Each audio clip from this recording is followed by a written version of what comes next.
Hello everyone, मैं doctor Dolly और आप सबका स्वागत करती हूँ अपने channel chemistry the way of life में। तो आज मैं आपके लिए लेकर आई हूँ एक नया एक्सपेरिमेंट जिसका कि object determination of alkali content in an antacid tablet using HCl। तो जो एंटासिड टैबलेट्स होती हैं वहाँ पर आपको शायद पता होगा कि वहाँ मिल्क ऑफ मैग्नीशिया यूज़ किया जाता है, जिसमें कि magnesium hydroxide as a alkali use किया जाता है।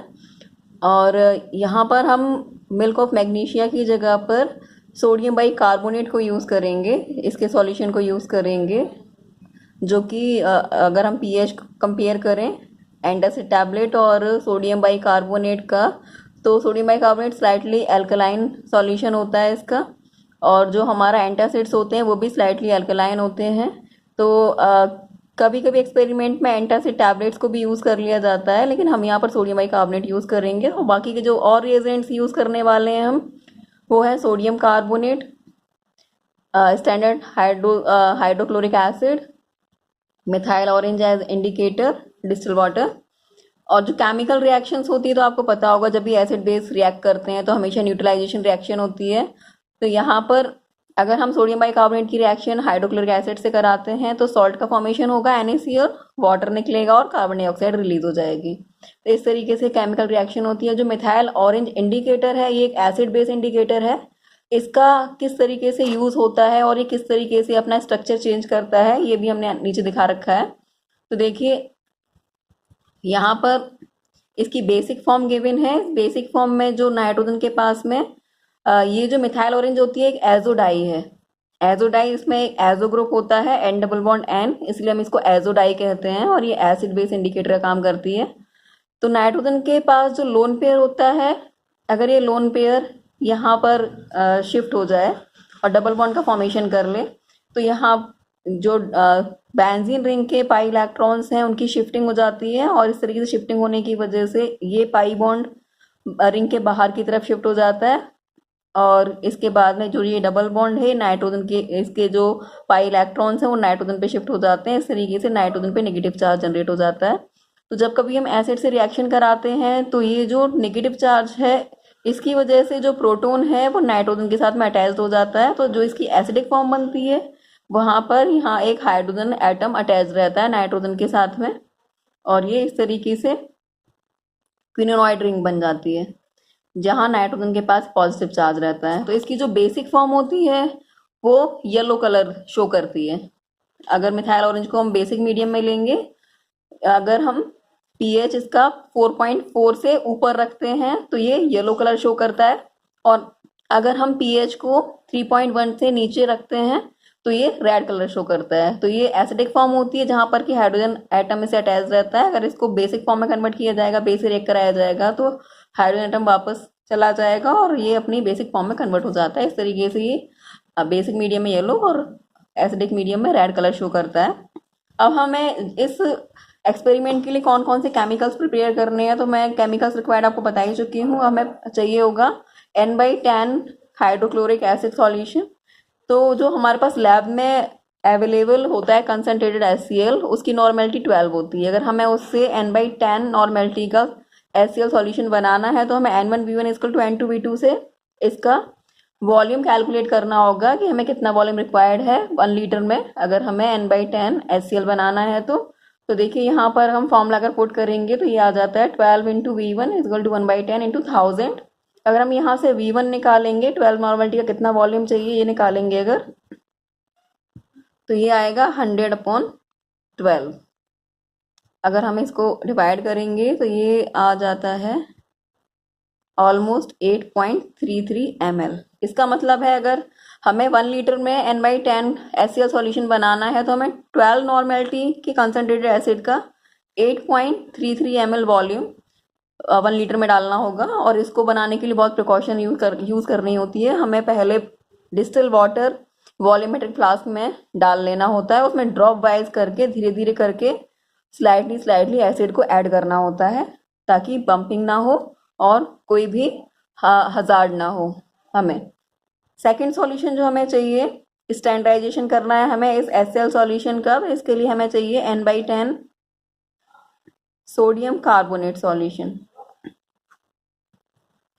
इसे बनाने के लिए हमें क्या करना होगा, हमें वेट फाइंड आउट करना, क्योंकि सॉलिड होता है तो हमें वेट फाइंड आउट करना होगा, जो कि हम NeV/1000 से फाइंड आउट करेंगे। हमें नॉर्मेलिटी चाहिए 1/10। जो इक्विवेलेंट वेट होता है सोडियम कार्बोनेट का वो 53 होता है, क्योंकि इसका मॉलिक्यूलर वेट 106 होता है और इसका जो n फैक्टर होता है 2 होता है, 2 से डिवाइड कर देंगे तो 53 आ जाता है। वॉल्यूम अगर हमें 250 ml में बनाना है तो यहाँ पर हमारा कितना आ जाएगा, 53/40। तो जो हमारा फाइनली जो निकल के आएगा ये कितना आ जाएगा, 1.325। अगर हम इसको अप्रॉक्स मान लें तो 1.4 ग्राम हम वे कर लेंगे। 250 ml में से डिज़ोल्व कर लेंगे। सॉल्यूशन कैसे बनाएंगे ये हम अभी बताएंगे आपको, एक्सपेरिमेंट पूरा एक्सप्लेन करेंगे। इसके बाद हमें चाहिए N/10 का सोडियम बाइकार्बोनेट सॉल्यूशन। तो इसके लिए भी हमें W फाइंड आउट करना होगा NeV/1000 से। यहाँ पर 1/10 इंटू जो इसका इक्विवेलेंट वेट होता है वो होता है 84।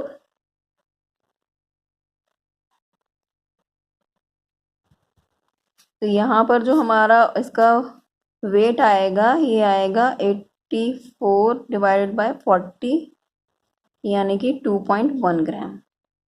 तो इसे बनाने के लिए हमें 2.1 ग्राम वे करना होगा। अब चलिए हम देखते हैं कि सॉल्यूशन किस तरीके से बनाएंगे।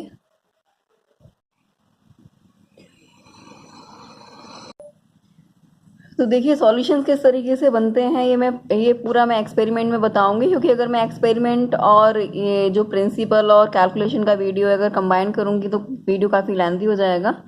तो जो भी एक्सपेरिमेंट वीडियो है उसे मैं इस वीडियो के डिस्क्रिप्शन बॉक्स में डाल दूंगी, तो आप वहाँ से इसको देख सकते हैं। तो देखिए यहाँ पर जो भी एक्सपेरिमेंटल वैल्यूज़ हैं वो हमने ऑब्जर्वेशन टेबल में लिख रखी हैं।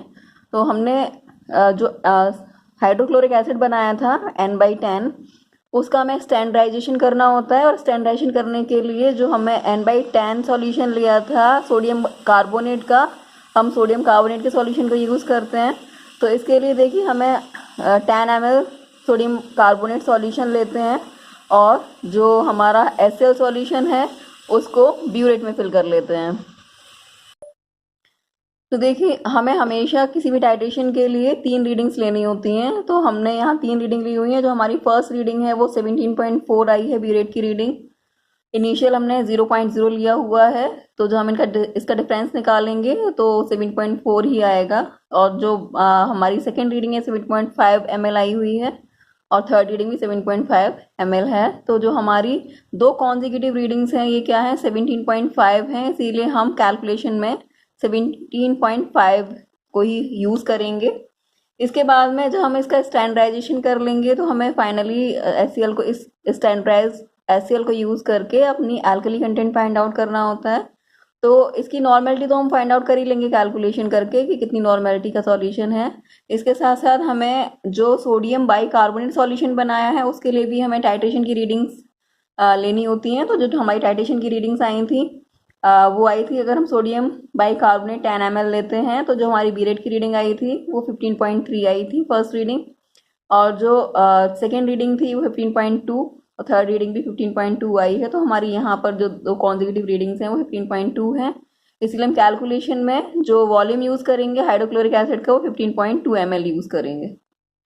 अगर हम कैलकुलेशन वाला पार्ट देखें तो हमें यहाँ नॉर्मली फॉर्मूला यूज़ करना होता है N1V1 = N2V2, क्योंकि हमें स्टैंडर्डाइजेशन में जो HCl है उसको स्टैंडर्ड सोडियम कार्बोनेट के साथ में कंपेयर करके उसकी नॉर्मेलिटी फाइंड आउट करनी है। तो हमें यहाँ पर जो हमने वॉल्यूम लिया है सोडियम कार्बोनेट का वो 10 ml है, और जो हमारा वॉल्यूम यूज़ हुआ HCl का वो अभी हमने देखा 17.5 आई थी हमारी रीडिंग।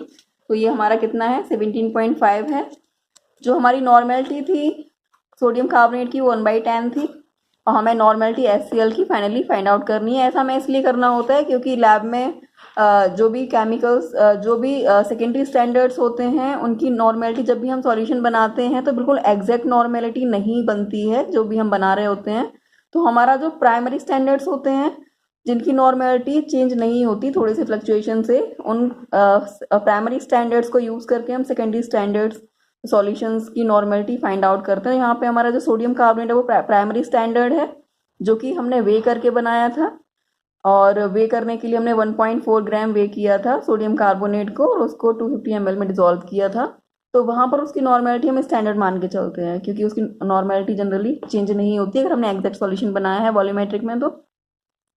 तो यहाँ पर जो हम फॉर्मूला लगाएंगे N1V1 इक्वल टू N2V2, तो जो हमारा N1V1 है इसको हम सोडियम कार्बोनेट के लिए ले लेते हैं। तो हमारा जो नॉर्मेलिटी थी 1/10 थी, और हमने जो सॉल्यूशन लिया था वो 10 ml लिया था, तो इस तरीके से।